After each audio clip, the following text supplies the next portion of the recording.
महिला दिनानिमित्त थोडंसं सांगावं असं वाटलं म्हणून हा व्हिडिओ एडिट करून बनवला आहे. सगळे ठिकाणं त्याच्यात घेतली आहे. म्हणजे जानेवारी महिन्यात आम्ही सगळ्या मैत्रिणी म्हणजेच महिला तुमच्या भाषेत सगळ्याजणी आम्ही गिरनारला गेलो होतो. म्हणजे आयुष्यातला सर्वात लांबचा मला वाटतं हा पहिलाच प्रवास असेल, तो सुद्धा महाराष्ट्राच्या बाहेर पडण्याचा.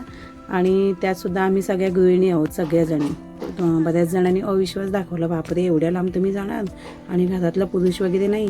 आमच्या ग्रुपमध्ये पुरुष वगैरे सुद्धा होते, परंतु आमच्या इथून आम्ही सगळ्याजणी मैत्रिणीच होतो.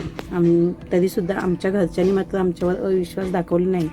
जशा बाहेर पडणाऱ्या स्त्रिया म्हणजे नोकरी करणाऱ्या स्त्रिया जशा सक्षम असतात, तशाच घरातल्या गृहिणीसुद्धा तितक्याच सक्षम होतात, हे आम्हीसुद्धा दाखवून दिलं आहे. आणि खूप छान एन्जॉय केलं. घरच्यांनीसुद्धा मुलांची जबाबदारी समर्थपणे पेलली, त्यामुळे त्यांनासुद्धा थँक्यू. आणि अशाच माझ्या सर्व मैत्रिणींना, आई बहिणी सर्व महिलांना महिला दिनाच्या खूप खूप शुभेच्छा.